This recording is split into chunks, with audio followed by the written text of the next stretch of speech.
नमस्कार प्रिय विद्यार्थियों। जैसे कि लास्ट क्लास में हमने डी और एफ ब्लॉक कंप्लीट कर दिया है। डी और एफ ब्लॉक में से क्वेश्चन बता दिए आपको कैसे क्या इंपॉर्टेंट रहेंगे। अब नेक्स्ट अपन ऑर्गेनिक केमिस्ट्री की ओर आगे बढ़ते हैं। ऑर्गेनिक केमिस्ट्री में सबसे पहले हम ले लेते हैं हेलो एल्केन और हेलो एरीन। हेलो एल्केन और hello arene. Halo alkane simple chapter है, ये ध्यान रखना। हेलो एल्केन और हेलो एरीन। हेलो एरीन, ठीक है। नाम से पता चल रहा है आप लोगों ने वैसे पढ़ा हुआ है। या एल्केन ग्रुप होता है, एल्केन के साथ क्या होता है, एक Cl ग्रुप जुड़ जाता है। ये देखिए Cl ग्रुप जुड़ जाएगा तो किस प्रकार से ये हेलो एल्केन कहा जाता है, याद रखना। हेलो एल्केन क्या होता है, जैसे ये बेंजीन रिंग होती है, इसके साथ क्या होता है, ये हेलोजन एटम जुड़ जाता है और इस प्रकार से फिर क्या बन जाता है, क्लोरोबेंजीन बन जाता है। या कोई सा भी हेलोजन समूह उसके साथ जुड़ सकता है। ये इस प्रकार से है, ये हेलो एल्केन है और ये हेलो एरीन है।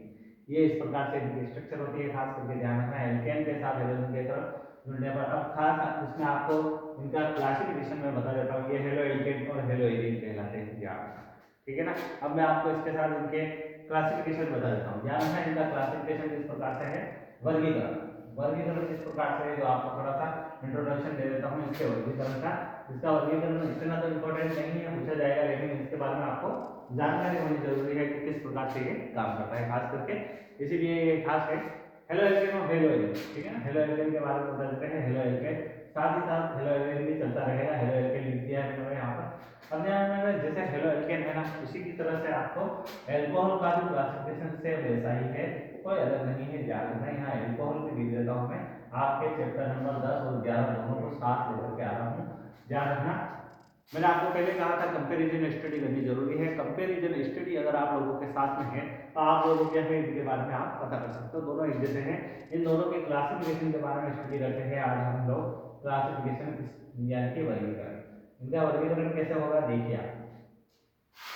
सबसे पहले जो वर्गीकरण होता है इनका किसके आधार पर होता है, आप लोगों को बता देता हूँ। जैसा वर्गीकरण होता है हेलोजन परमाणुओं की संख्या के आधार पर, यानी कि हेलोजन परमाणुओं की संख्या के आधार पर, एक्स परमाणुओं की संख्या के आधार पर, हेलोजन परमाणुओं की संख्या के आधार पर, संख्या के आधार पर। देखिए यहाँ पर हेलो एल्केन के लिए तो आप लिख लोगे एक्स परमाणु की संख्या के आधार पर, लेकिन आप एल्कोहल के लिए क्या लिखोगे, OH परमाणुओं की संख्या के आधार पर, ध्यान रखना। यानी कि हाइड्रोक्सिल समूह की संख्या के आधार पर, यहाँ पर तो हेलो परमाणु की संख्या के आधार पर, और यहाँ आप लिखोगे हाइड्रोक्सिल समूह की संख्या के आधार पर। देखिए इनकी समूह की संख्या कितनी हो सकती है, ये मोनोहाइड्रेट, डाइहाइड्रेट और ट्राइहाइड्रेट के रूप में हो सकता है, यानी कि मोनो, दूसरा डाई और तीसरा ट्राई। इस प्रकार से मैंने आपके सामने ये लेकर के बता दिया है, खास करके ध्यान रखना इसको। मोनोहाइड्राइड ट्राई के रूप में आप इनको ले सकते हैं। इन्हें कहा जाएगा mono halo alkane, mono halo alkane कहा जाएगा। और इधर से कहा जाता है मोनोहाइड्रिक, ध्यान रखना क्या कहा जाएगा, इधर मोनोहाइड्रिक कहा जाएगा, ध्यान रखना मोनोहाइड्रिक। और इधर से डाइहाइड्रिक। मोनोहाइड्रिक का उदाहरण कैसा हो गया, जैसे आपके सामने लिख दिया यहाँ CH3Cl और यहाँ इधर देख लीजिए CH3OH। देखिए ये है कंपैरिजन स्टडी, इसको साथ में लेकर के चाहिए। एक तीर से दो दिशा में आपको हर बार करने हैं।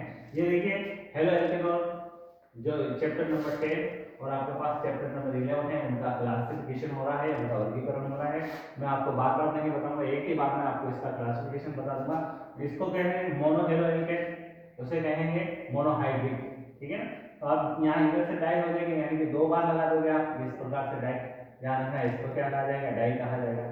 ध्यान रखना इसको विसिनल भी कहा जाता है, विस डाइहैलाइड भी कहा जाता है। ध्यान रखना इसका नाम क्या है, विस डाइहैलाइड भी कहा जाता है। विस डाइहैलाइड किसे कहते हैं, जिनमें क्या होता है कार्बन परमाणु के जो अलग अलग कार्बन परमाणु है उनसे हेलोजन परमाणु या कोई भी समूह जुड़ा हुआ रहेगा, या हेलोजन परमाणु है हैलाइड के लिए कहा रहे तो हेलोजन परमाणु है, हेलोजन परमाणु जुड़ा हुआ है अलग अलग कार्बन से, तो उसे विस डाइहैलाइड कहा जाएगा। क्या कहा जाएगा उसको, विस डाइहैलाइड। इसी तरीके से यहाँ डाइहाइड्रेट के लिए क्या हो जाएगा, डाइहाइड्रेट के लिए इसी प्रकार से सिंपल सा नाम हो जाएगा। कैसे क्या होगा देखिए आप, डाइहाइड्रेट के लिए क्या हो जाएगा बेटा, डाइहाइड्रेट के लिए इसी प्रकार से इसको स्ट्रक्चर के रूप में आप बोल सकते हैं CH2OH CH2OH। बस ये हो गया आपके सामने डाई, मोनो डाई और ट्राई। ट्राई के रूप में भी लिख सकते हो आप, पॉली के रूप में भी लिख सकते हो, दो से अधिक हो जाते हैं तो पॉली शब्द काम में लिया जाता है। यहाँ ट्राई के रूप में बता रहा हूँ, देख लीजिए आप, ट्राई के रूप में इस प्रकार से होगा, ये ट्राई के रूप में है। ये ट्राई के रूप में है। ट्राई के रूप में इसमें भी देख लीजिए कैसे क्या होगा। ट्राई के रूप में ऐसा होगा आपके ये ग्लिसरॉल का एग्जांपल है, ध्यान रखना इसका नाम ग्लिसरॉल है। ग्लिसरॉल कहा जाता है इसको, इसको ग्लिसरॉल कहा जाता है खास करके ध्यान रखना। इसमें 3 ग्रुप आ जाएंगे, ध्यान रखना इसमें 3 ग्रुप आ जाते हैं। और इसमें ट्राई, यहाँ ट्राईहाइड्रेट अल्कोहल लिख सकते हैं आप, ट्राईहाइड्रेट लिख सकते हैं। ये देखिए नंबर फर्स्ट वर्गीकरण हो गया X परमाणु की संख्या के आधार पर। और अगर आप अल्कोहल वाला चैप्टर देख रहे हो उसमें भी क्लासिफिकेशन देखना आप अच्छे तरीके से, तो उनमें लिखा हुआ है हाइड्रोक्सिल परमाणुओं की संख्या के आधार पर, यानी कि OH परमाणुओं की संख्या के आधार पर। ठीक है, दोनों का वर्गीकरण सेम है। ये फर्स्ट इधर से हो गया, ये सेकंड इधर से हो गया, ये थर्ड इधर से हो गया। देख लीजिए इनका वर्गीकरण एक जैसा है। ठीक है, यहाँ पर बताया था आपको जेड डाई 20 और जेड डाइहैलाइड क्या होगा। देखिए जेड डाइहैलाइड कैसा होगा, एक ही कार्बन से 2 हाइड्रोजन एटम जुड़ जाएंगे। ये देखिए एक ही कार्बन से जुड़ गए हैं, एक ही कार्बन से जुड़ गए हैं तो उसे कहा जाएगा जेड, और अलग अलग से जुड़ गए तो उसे कहा जाएगा 20 डाइहैलाइड। यहाँ पर मैंने लिख करके आपके लोगों के सामने बताया है, ध्यान रखना है आपको। ठीक है, यहाँ पर एक प्रकार का क्लासिफिकेशन पूरा होता है X परमाणुओं की संख्या के आधार पर। दूसरा आगे चलते हैं अपन, दूसरा आगे क्या है sp3 जो होता है उसके आधार पर वो दूसरा क्या हो जाएगा sp2 आ जाएगा। ध्यान रखना ये सिंपल सा क्लासिफिकेशन है, कोई हार्ड नहीं है। पहला हो जाएगा X परमाणु की संख्या के आधार पर, उधर एल्कोहल वाले में हो जाएगा OH परमाणु की संख्या के आधार पर, इधर हो जाएगा sp3CH बॉन्ड के आधार पर, और उधर हो जाएगा sp3COH बॉन्ड के आधार पर। खास करके ये ही अंतर है, कोई विशेष अंतर है नहीं इसमें। देखिए दूसरा क्या हो जाएगा sp3 जो होगा संतुलित, उसमें CX बॉन्ड के आधार पर हो जाएगा, ध्यान रखना इस बॉन्ड के आधार पर हो जाएगा। और उधर एल्कोहल वाले में क्या होगा, एल्कोहल वाले में क्या होगा, वो भी CF होगा या COH बॉन्ड के आधार पर हो जाएगा। ध्यान रखना यहाँ क्या हो जाएगा COH बॉन्ड के आधार पर होगा। जो दूसरा होता है ध्यान रखना, इसमें क्या होता है कैसे काम चलेगा। जो देखिए आपको ध्यान है, वैसे इसमें ये नॉर्मल सा चलता है हेलो एल्केन की तरह बिल्कुल। अभी आपने जो परमाणुओं की संख्या लिखी थी उसी के आधार पर इसको सिंपल सा लिखना है। इसमें क्या लिखना है आपको 1 डिग्री 2 डिग्री और 3 डिग्री के आधार पर लिखना है। इसको कैसे लिखोगे आप 1 डिग्री 2 डिग्री और 3 डिग्री के आधार पर लिखोगे। 3 डिग्री कैसा होता है आप लोगों को ध्यान है, 3 डिग्री है और ये 2 डिग्री है, एक एच लग जाएगा, आपको खास करके ध्यान रखना है।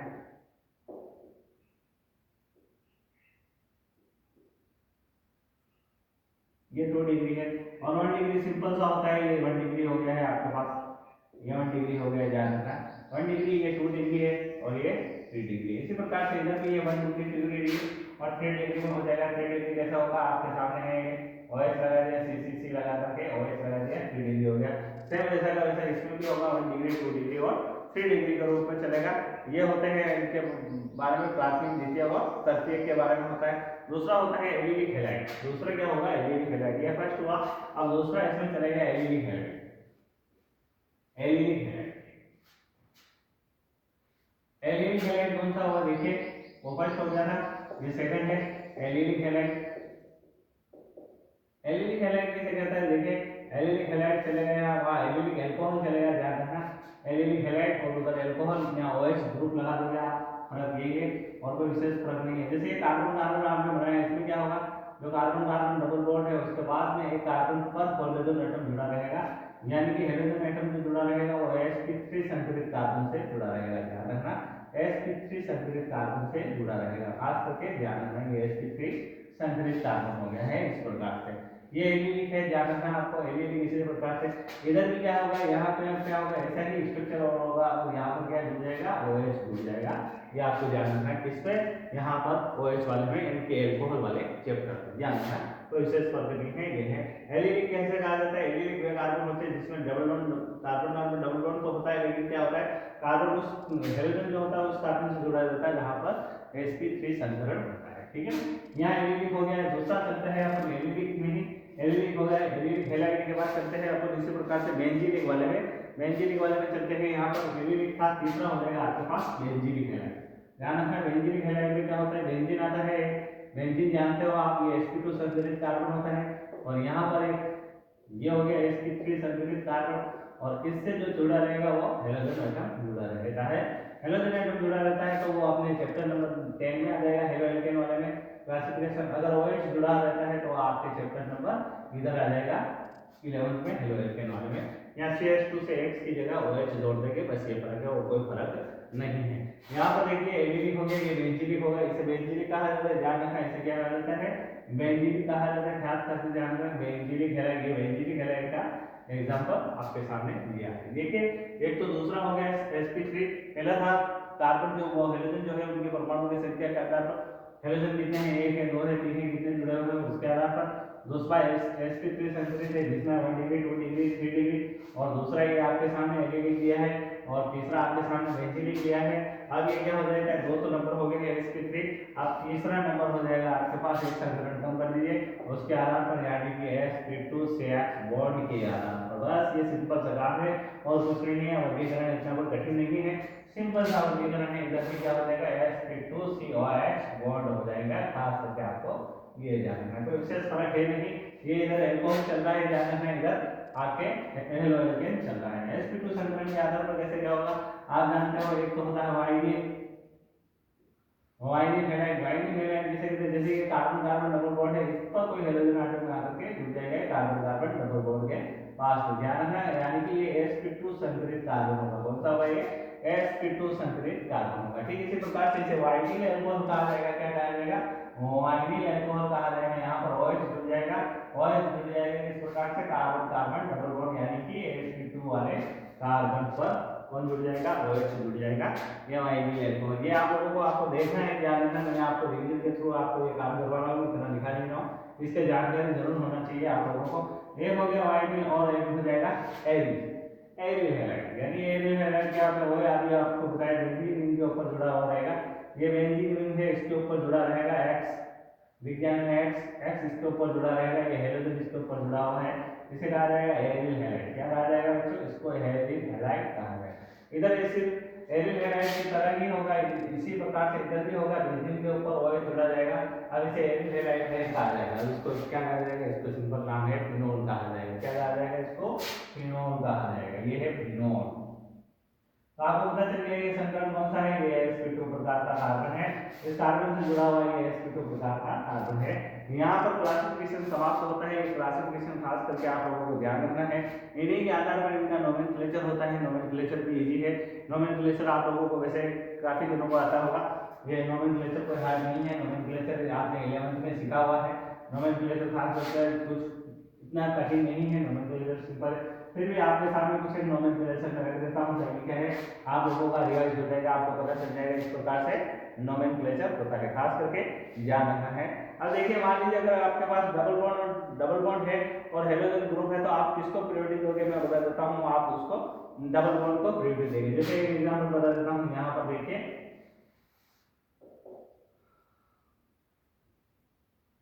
यहाँ पर देखिए मैंने एक बना लिया है, तो यहाँ देखिए इसको प्रायोरिटी दोगे आप, सबसे पहले डबल बॉन्ड को प्रायोरिटी देखो, यहाँ लिखोगे 1 2 और 3, याद रखना खास करके।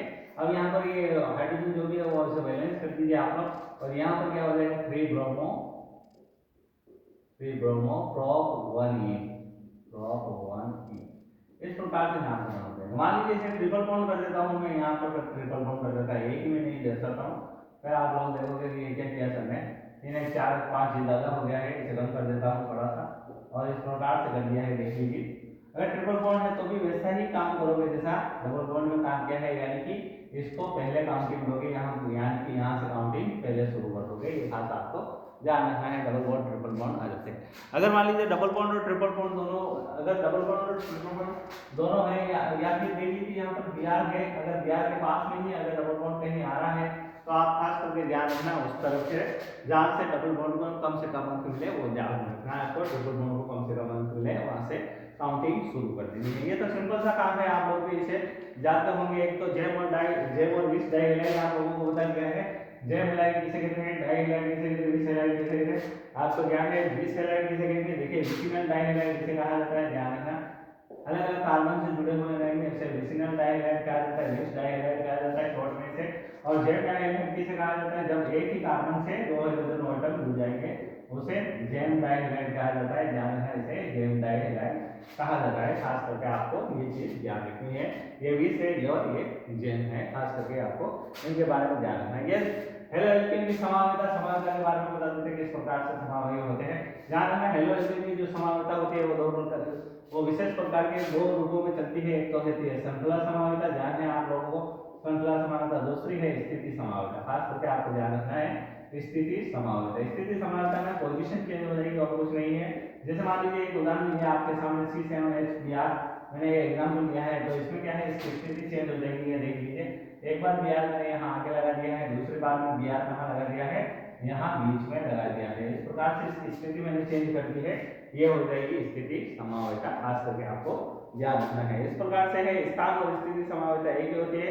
CX आबंध जो होती है, कौन कौन सा आबंध होता है, ध्यान रखना। CX आबंध जो होता है ध्रुवीय आबंध होता है, इनका आंशिक धनावेश हो जाएगा, आंशिक ऋणावेश, यानी कि पार्शियली पॉजिटिव और पार्शियली नेगेटिव चार्ज इसके ऊपर हो जाता है। क्योंकि अधिक ऋण विद्युतीय तत्व होता है, ये अपनी ओर इलेक्ट्रॉन खींचने का प्रयास करता है और अपनी ओर इलेक्ट्रॉन ले लेता है। इस प्रकार से जो इनके बॉन्ड होते हैं वो कैसे होंगे, CF ज्यादा रिएक्टिव, ज्यादा ये होता है नेगेटिव, और उसके बाद CaCl और उसके बाद CBr, इस प्रकार से चलता रहता है। खास करके आपको ध्यान रखना है इनकी ध्रुवणता के बारे में, ये आप लोगों को बताया है, खास करके ध्यान रखना है इनकी ध्रुवणता के बारे में। नेक्स्ट चलते हैं किस प्रकार से हेलो एल्केन बनेंगे। हेलो एल्केन कैसे बनेंगे, जो आपको खास करके ध्यान रखना है, हेलो एल्केन बनाने का तरीका, यस, हेलो एल्केन बनाने की विधियां। ये देखिए आपके सामने मैं वही टॉपिक रखूंगा जो इंपॉर्टेंट है, किस प्रकार से इंपॉर्टेंट होते हैं, क्या उनकी रिएक्शन पूछी जा सकती है, उन्हीं को मैं लेकर के आपके सामने रिप्रेजेंट करूंगा। बाकी फालतू की बकवास ज्यादातर आपको नहीं पढ़ाऊंगा, कम समय में आप आपका टॉपिक खत्म करने की कोशिश करेंगे। एक वीडियो में थोड़ा ज्यादा समय हो गया था, उसके लिए मैं माफी मांगता हूँ। अब आपका इतना ज्यादा समय लेकर के नहीं, सिर्फ 20-25-30 मिनट का ही वीडियो बनाने की कोशिश करेंगे। समय का ध्यान नहीं रहता है, समझाते समय निकल जाता है, पता नहीं चलता है, इसलिए मुझे माफ करना आप लोग। ये इस तरीके से मेरा आपका समय बर्बाद करने का नहीं है, आपको तो मैं कम समय में अच्छा मेथड देने का प्रयास कर रहा हूँ, लेकिन यहाँ पर भी आपको अच्छा मेथड देने का प्रयास करेंगे। यस, देखिए क्या बनाना था, हेलो एल्केन बनाना है, हेलो एल्केन बनाना है। हेलो एल्केन यानी एल्किल हैलाइड भी बोलते हैं, ध्यान रखना है इसको। दूसरा हेलो एल्केन को क्या बोलते हैं, एल्किल हैलाइड भी बोलते हैं, ध्यान रखना, खास करके ये ध्यान रखना। एल्किल हैलाइड कैसे बनेंगे, जो खास करके ये कुछ रिएक्शन है आपके सामने एक साथ लेकर के आता हूँ, वो आपको देखिए। एल्किल हैलाइड बनाना है, यानी कि मैंने लिख दिया HCl बनाना है।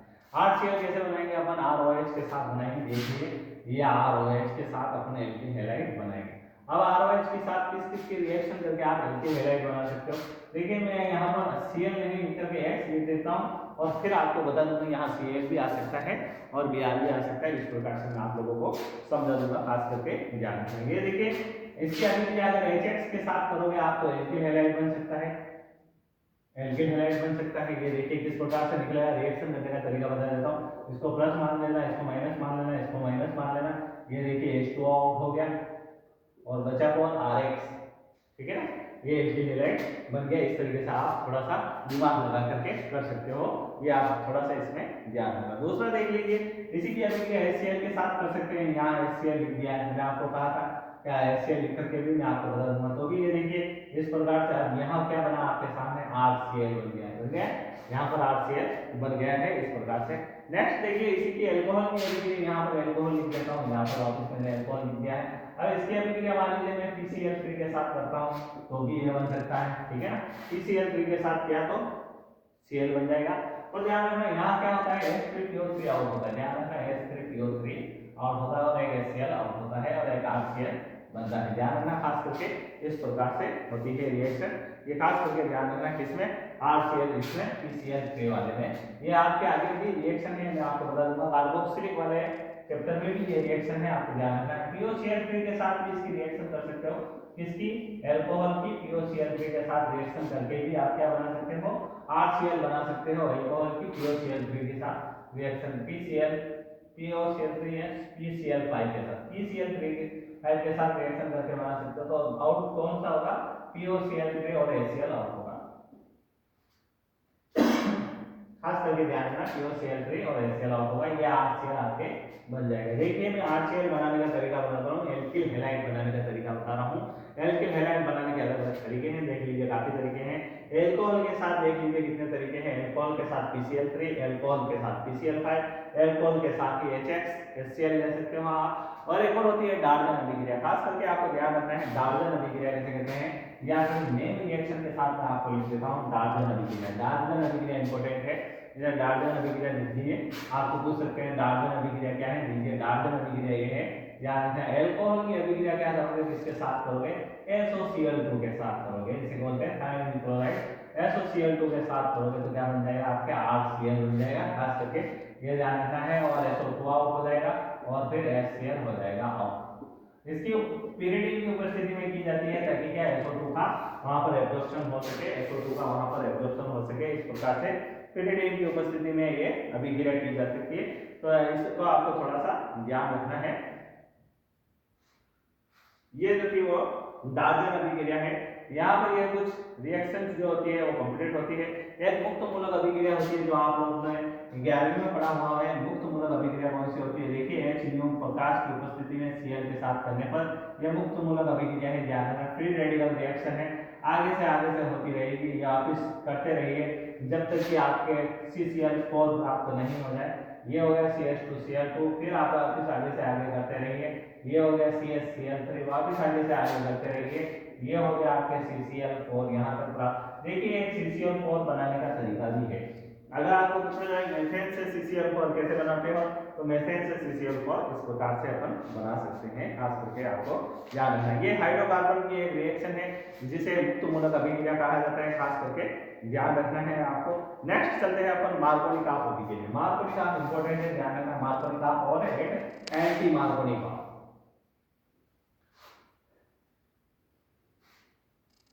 मार्कोनिक ऑफ अभिक्रिया, देखिए मार्कोनिक ऑफ अभिक्रिया क्या होती है, ध्यान रखना, मार्कोनिक ऑफ अभिक्रिया जो होती है इलेक्ट्रॉन स्नेही योगात्मक अभिक्रिया, ध्यान रखना, संकलन अभिक्रिया है, एडिशन रिएक्शन है मार्कोनिक ऑफ अभिक्रिया। मार्कोनिक ऑफ रूल्स, मार्कोनिक ऑफ अभिक्रिया, देखिए इसके किसके साथ अभिक्रिया कराई जाती है, HBr के साथ की अभिक्रिया कराई जाती है। मार्कोनिक ऑफ अभिक्रिया क्या है, एक इलेक्ट्रॉन स्नेही योगात्मक अभिक्रिया है। ध्यान रखना, कौन सी अभिक्रिया है ये, इलेक्ट्रॉन स्नेही योगात्मक अभिक्रिया है। ध्यान रखना, संकलन अभिक्रिया है।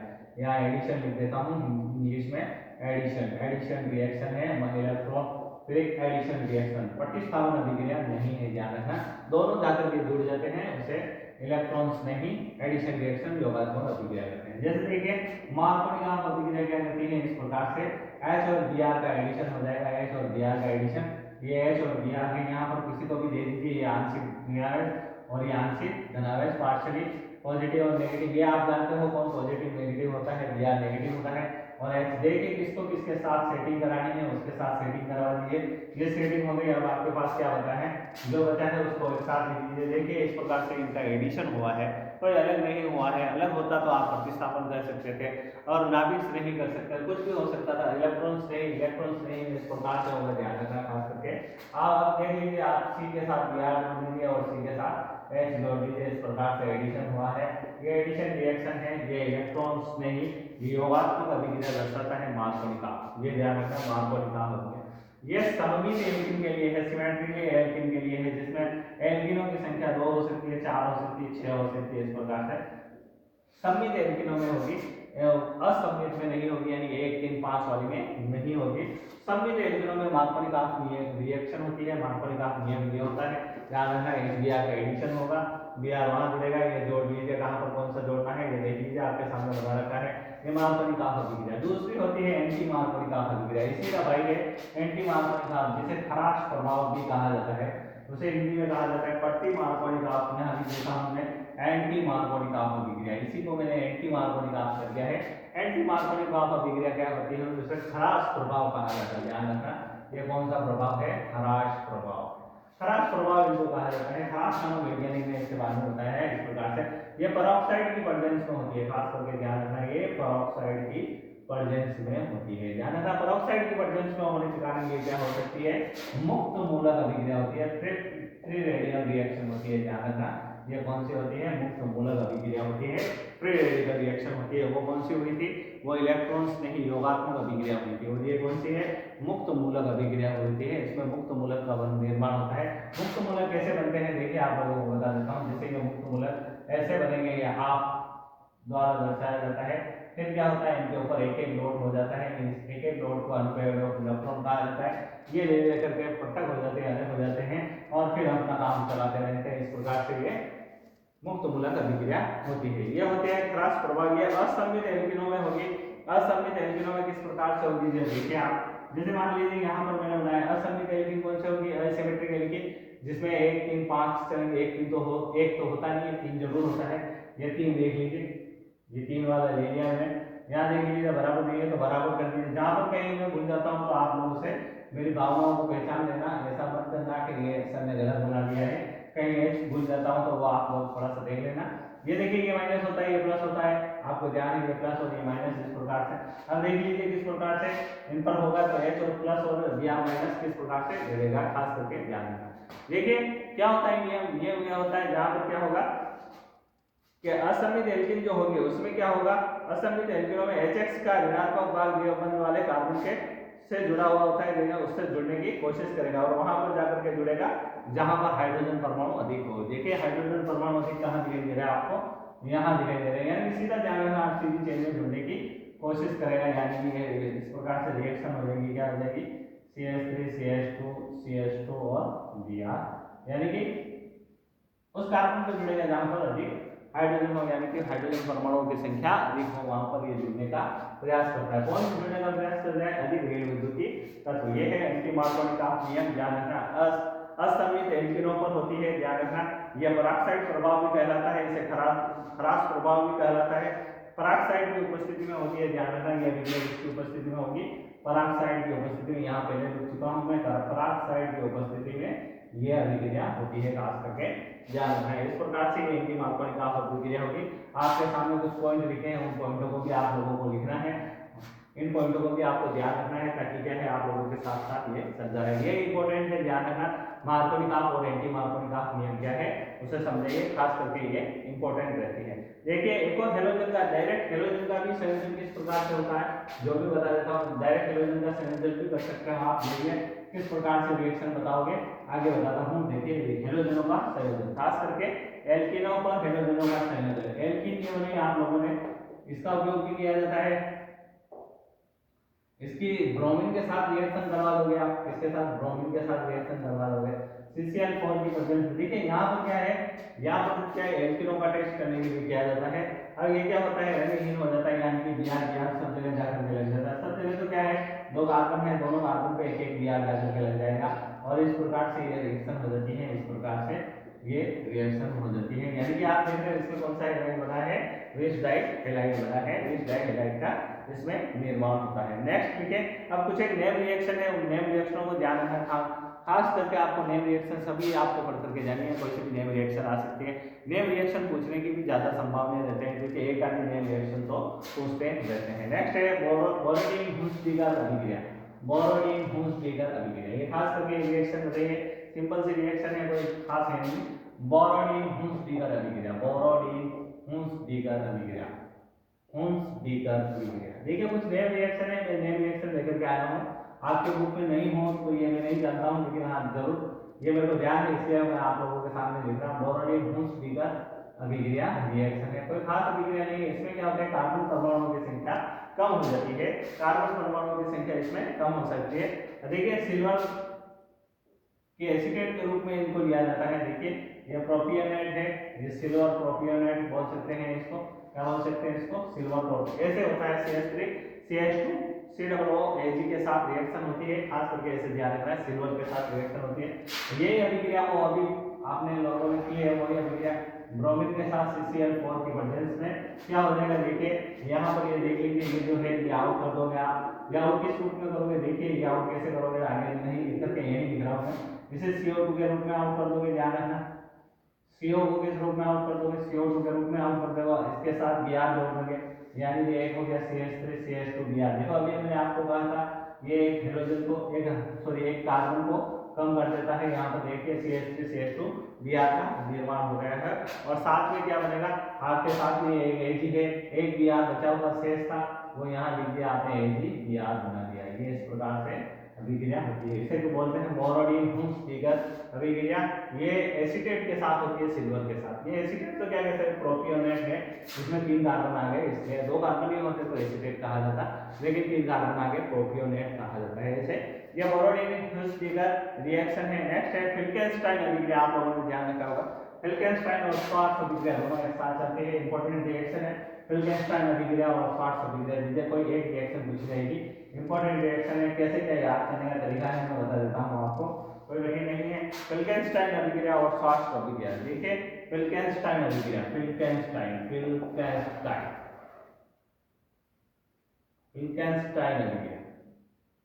फिल्केंस्टाइन रिएक्शन,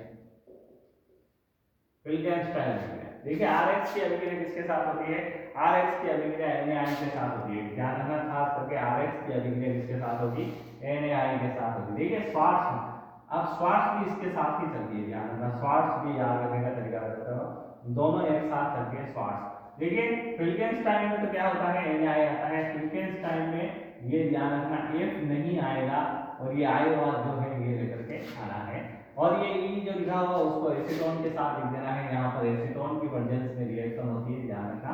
EST ये लिखा हुआ है, एसीटोन लिख देना है इसको, और ये लिखा हुआ है, ये क्या बन गया, RI बन गया, यानी कि एल्किल आयोडाइड बनने का तरीका है कि एल्किल आयोडाइड बना सकते हैं, इससे क्या बना सकते हैं, एल्किल आयोडाइड बना सकते हैं, यानी कि आयोडाइड बनाने का ये तरीका होता है, खास करके ध्यान रखना है। यहाँ पर देख लीजिए, अगर दूसरा कोई एक रिएक्शन के थ्रू आपको बताना हो तो इस प्रकार से बता सकते हैं, NaI, तो यहाँ रिएक्शन करके क्या बता दोगे आप, C2H5I और फिर NaBr, ये इस प्रकार से आउट हो गया है, आगे समझ में। अब श्वार्ट्ज अभिक्रिया, श्वार्ट्ज अभिक्रिया क्या होती है, इसी प्रकार से रिएक्शन है। श्वार्ट्ज में आपको ध्यान रखना F वाले प्रोडक्ट लेकर के आने, F वाले कंपोनेंट लेकर के आने हैं, ताकि उसका प्रोडक्ट F वाला बने आपके, ध्यान रखना। यहाँ Rx दिया है, अब इसकी अभिक्रिया किसके साथ हो सकती है, COF के साथ हो सकती है, AgF के साथ हो सकती है, ध्यान रखना यहाँ F लेकर के आना। अभी बताया था यहाँ F नहीं आएगा, यहाँ पर F नहीं आएगा, फिल्केंस्टाइन का F नहीं आएगा, श्वार्ट्ज में F आएगा। आपको बताइए दोनों रिएक्शन साथ में लेकर के चलनी है प्रिय विद्यार्थियों, फिल्केंस्टाइन में F नहीं आएगा और श्वार्ट्ज में F आएगा, देख लीजिए श्वार्ट्ज में F आ रहा है, यहाँ पर F आ रहा है। sp(F3) के साथ भी रिएक्शन हो सकती है, किसके साथ रिएक्शन हो सकती है, sp(F3), इनमें से कोई सा भी कंपोनेंट आपको जो पसंद आए वो रख सकते हैं, एक कंपोनेंट रख लेना, कोई सा भी RF बनेगा, क्या बनेगा, RF, यानी कि एल्किल क्लोराइड का निर्माण होता है। ध्यान रखना फ्लोराइड बनाने का तरीका कौन सा होता है, फ्लोराइड बनाने का तरीका होता है श्वार्ट्ज में, और आयोडाइड बनाने का तरीका किसमें होता है, आयोडाइड बनाने का तरीका होता है फिल्केंस्टाइन। F नहीं आएगा फिल्केंस्टाइन में, उसके बाद वाला I आएगा, ध्यान रखिए ये I लिखा है हमने, वो I आएगा, ये याद रखने का तरीका, और श्वार्ट्ज में F आएगा, ये खास करके ध्यान रखना। फिल्केंस्टाइन में ऐसा नहीं हो तो आप यहाँ पर F बना दो, यहाँ F नहीं आएगा, यहाँ पर I आएगा। ये दो प्रकार की नेम रिएक्शन खास करके हैं, फिल्केंस्टाइन और श्वार्ट्ज अभिक्रिया, ये आपको खास करके ध्यान रखनी है। अब नेक्स्ट आपको बता देता हूँ, एक और होती है इलेक्ट्रॉन श्रेणी प्रतिस्थापन अभिक्रिया, वो थी इलेक्ट्रॉन स्नेही योगात्मक अभिक्रिया, ध्यान रखना वहां पर निकास होगी। अब होती है इलेक्ट्रॉन स्नेही प्रतिस्थापन अभिक्रिया। अब इलेक्ट्रॉन स्नेही प्रतिस्थापन अभिक्रिया कौन सी होती है, जो खास करके ध्यान रखना, ये एक दो वीडियो में ही समाप्त कर देंगे अपन, जो आपके 10वां चैप्टर 11वां चैप्टर जो भी है एल्कोहल फिनोल ईथर और ये एल्किल हैलाइड, ये दो वीडियो में ही समाप्त करने की पूरी कोशिश करूंगा मैं, ध्यान रखना। इलेक्ट्रॉन स्नेही प्रतिस्थापन अभिक्रिया, ध्यान रखना इलेक्ट्रोफिलिक सब्स्टिट्यूशन नहीं है, इलेक्ट्रॉन स्नेही प्रतिस्थापन अभिक्रिया, प्रतिस्थापन अभिक्रिया, ध्यान रखना प्रतिस्थापित होगी। देखिए कैसे होगी, ये कौन कौन सी होती है बता देता हूँ, आप विद्यार्थियों में पढ़ा होगा। ये होती है एल्किलीकरण, एल्किलाइजेशन, एल्किलीकरण, एसिटिलेशन, दूसरा होता है एसिटिलीकरण, फ्रीडल-ब्राक, एल्किलीकरण, एल्किलीकरण, ये लिखने में कोई गलती हो गई तो देख लेना आप लोग, एल्किलीकरण, चलिए दिखा देता हूँ। तीसरा फ्रीडल-ब्राक, इस प्रकार से कुछ रिएक्शन होती है, ध्यान रखना है आपको। एल्किलीकरण, हेलोजनीकरण, फ्रीडल-ब्राक में ये दोनों आती है, हेलोजनीकरण, नाइट्रीकरण, नाइट्रेशन बोलते हैं, हेलोजिनेशन, नाइट्रेशन, सल्फोनेशन, इस प्रकार की रिएक्शन से ध्यान रखना आप इलेक्ट्रॉन स्नेही प्रतिस्थापन अभिक्रिया, ये किस पे डिपेंड करती है, ध्यान रखना प्लस आर और माइनस आर पे डिपेंड करती है। ये ग्रुप अगर आपको याद है तो आपका काम बन जाता है। प्लस आर ग्रुप वाले जो होंगे वो ऑर्थो और पैरा बनाएंगे, ध्यान रखना एल्कोहल वाले चैप्टर में देखना है इलेक्ट्रॉन स्नेही प्रतिस्थापन अभिक्रिया, जो ऑर्थो और पैरा प्लस आर ग्रुप कौन कौन से होते हैं, हेलोजन होता है, OH होता है और OCH3 होता है, यानी कि आर ग्रुप भी इसी में आता है, ध्यान रखना OR ग्रुप। और ग्रुप भी इसी में आता है। माइनस आर में कौन से होंगे, CHO होंगे, COOH होंगे, कीटोन होंगे और साइनाइड ग्रुप इस प्रकार से होंगे, खास करके आपको ध्यान रखना है। तो देखिए यहाँ पर हेलोजन लगा दिया आपने, हेलोजन, ये हेलोजन लगा दिया। अब इसका आप क्या करोगे, आप ये हेलोजन X लगा दिया, ब्रोमीनीकरण करोगे। अब इसका फ्रीडल क्राफ्ट रिएक्शन करवाइए, CH3Cl के साथ करवा दीजिए। आप जिसके भी साथ रिएक्शन कराओगे तो क्या होगा आपके, ये किस प्रकार से बनेगा, ये ऑर्थो और पैरा प्रोडक्ट बनेगा। ध्यान रखना, अभी मैंने यहाँ दिखाया आपके सामने ऑर्थो और पैरा प्रोडक्ट बनेगा। और मुख्य उत्पाद मेजर प्रोडक्ट कौन सा बनेगा, ध्यान रखना मेजर प्रोडक्ट पैरा बनेगा। खास करके ध्यान रखना, आप चैप्टर उठा करके देख लेना, किसी में भी आपको इसी तरीके से दिखेगा। ये देखिए यहाँ पर मैं आपको लेकर के बता देता हूँ, ये हेलोजन है, ये Cl2 के साथ अभिक्रिया गई, FeCl3 निर्जल Cl3 किसी के भी साथ रिएक्शन करवा दीजिए।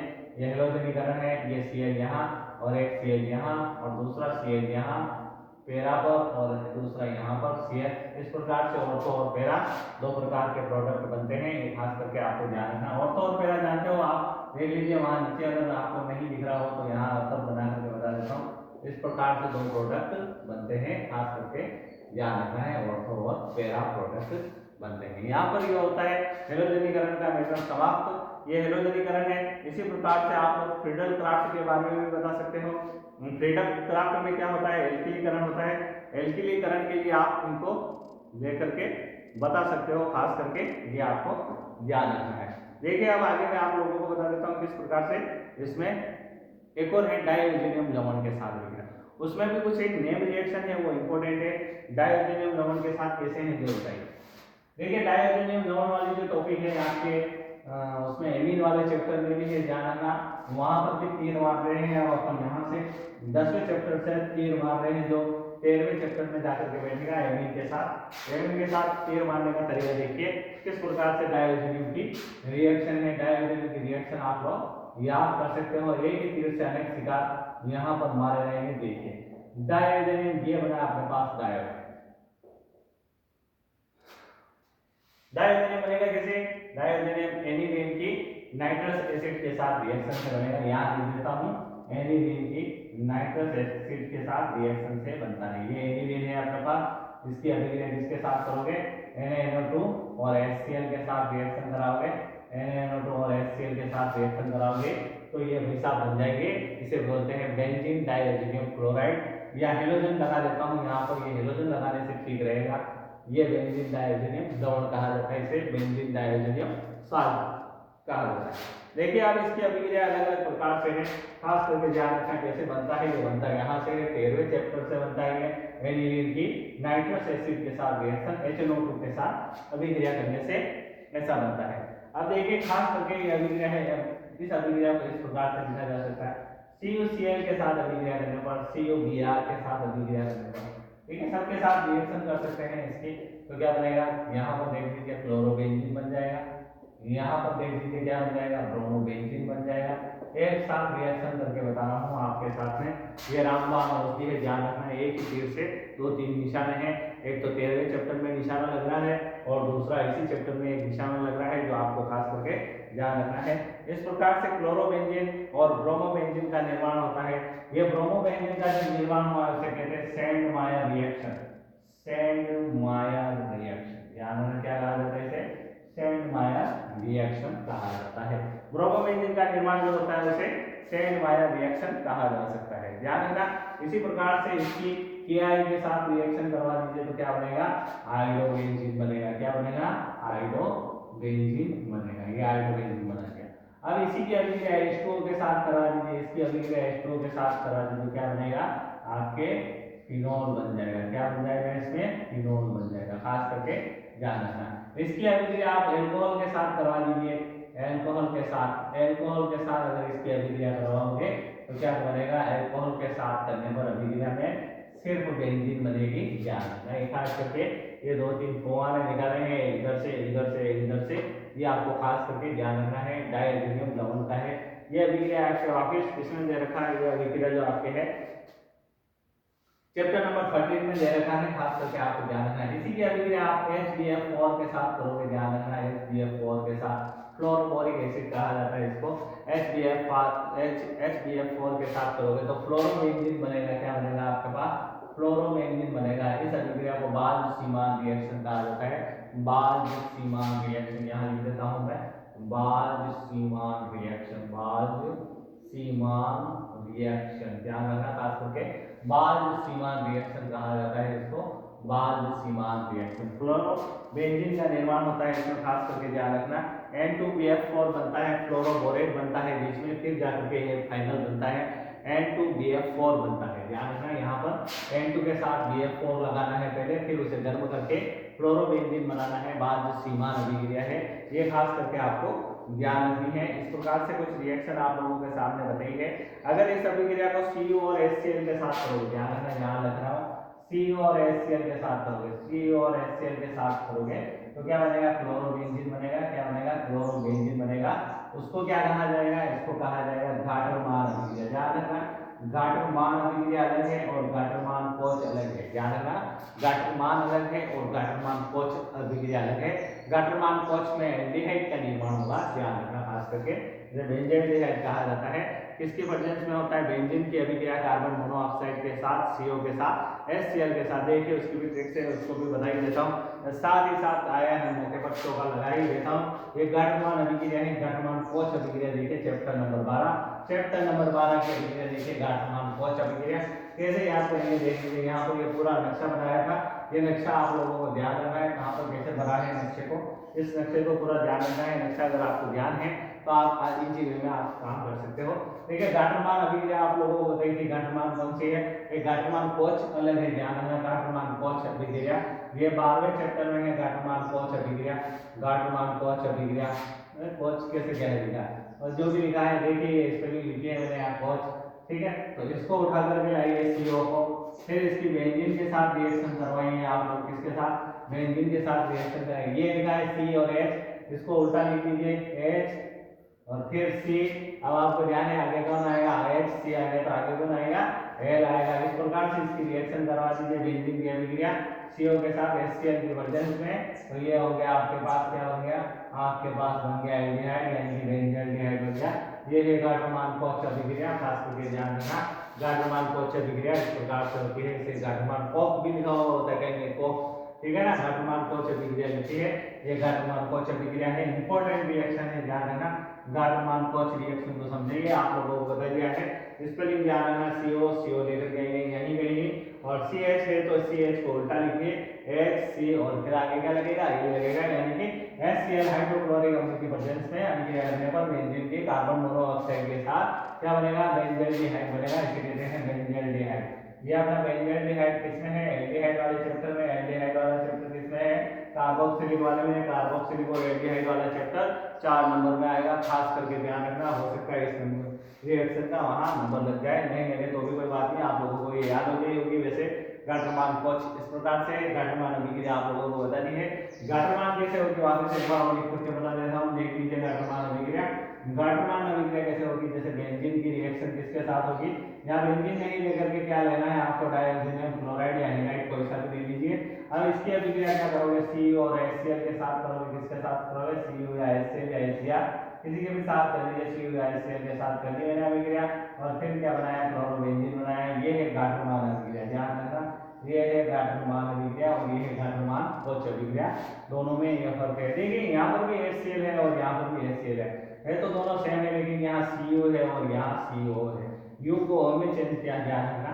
और फिर यहाँ देख लीजिए, यहाँ तो फिर पूरा सफाई हो गया है, लेकिन आप इस तरीके से याद रखोगे तो आप लोगों को याद रह जाएगा। CO लगाना है और HCl लगाना है और बेंजीन के साथ अभिक्रिया करनी है। ये गाटरमान कोच अभिक्रिया है, बेंजील्डिहाइड की अभिक्रिया है। इस प्रकार से बेंजील्डिहाइड का निर्माण होता है। देखिए आपको भौतिक गुण एक साथ पढ़ाया जाएगा, भौतिक गुण एल्कोहल के, कार्बोक्सिलिक एसिड के और इसके एल्किल हैलाइड के, इनके गलनांक पथनांक किस प्रकार से बढ़ते हैं जिसमें अगर कहीं आएगा तो मैं आप लोगों को जरूर बता दूंगा। अब लास्ट में इसकी कुछ एक रिएक्शन और है, जैसे नाभिक स्नेही प्रतिस्थापन अभिक्रिया टॉपिक लेकर के आएंगे अपन। नाभिक स्नेही प्रतिस्थापन अभिक्रिया कैसे होगी? देखिए इसमें खास करके क्या है? इलेक्ट्रॉन स्नेही प्रतिस्थापन, नाभिक स्नेही प्रतिस्थापन, इलेक्ट्रॉन स्नेही योगात्मक। नाभिक स्नेही योगात्मक जो 12वें चैप्टर में चलेगी, खास करके आप लोगों को ध्यान रखना है। और फिर क्या है इसमें विलोपन अभिक्रिया है। विलोपन अभिक्रिया भी 3 प्रकार की होती है, ध्यान रखना, अल्फा, बीटा और गामा। लेकिन आपके कोर्स में शायद बीटा ही विलोपन है, जिसे सेटजेफ नामक वैज्ञानिक ने बताया था। एक रूसी वैज्ञानिक हुआ था सेटजेफ रूस है, सेटजेफ नियम है, सेटजेफ वैज्ञानिक ने बताया था। क्या बताया था? बीटा विलोपन। बीटा विलोपन कैसे है, क्या कौन सा कहां से कौन आउट होगा जो आपको बता देंगे, कैसे क्या आउट होगा जो आपको बता देंगे। एक और इसमें खास चलेगा SN1 और SN2, खास करके ध्यान रखना है SN1 और SN2। नेक्स्ट वीडियो में SN1 और SN2 में अंतर लेकर के आऊंगा, मैं सीधा आपको अंतर बताऊंगा। यहाँ SN1 लिखूंगा, इधर SN2 लिखूंगा और दोनों में अंतर लेकर के काम फिनिश करूंगा। और अभी आपके नेम रिएक्शन आपने देखिए, एक गटरमान नेम रिएक्शन, एक सेंडमायर नेम रिएक्शन और दूसरा बाल्जी-सीमा नेम रिएक्शन, बोरोडिन हुंस-डीगर अभिक्रिया नेम रिएक्शन। आपने 4-5 नेम रिएक्शन देखिए। हिल्केनस्टाइन और स्वार्ट्ज आपकी बुक में जो हो वो खास करके आप पढ़ लेना। हो सकता है मैं कोई अतिरिक्त आपको एक्स्ट्रा पढ़ा दूं, उसे आप डिलीट मार देना और डायरेक्ट आप जो आपके काम के हो उसे जरूर देख लेना आप, क्योंकि इतना मेरे को पता नहीं है सिलेबस में क्या है क्या नहीं है। जहाँ पर जो रिलेटेड रिएक्शन होती है उन्हें साथ में लेकर के आ जाता हूँ मैं आपको, और साथ में एक साथ उनकी कंपेरिजन स्टडी के थ्रू आप लोगों को बता देता हूँ। यहाँ पर भी देख लीजिए, ये एक कंपेरिजन स्टडी है, इससे आप चलते रहोगे तो आपको हो सकता है इजी वे में याद हो जाए। धन्यवाद।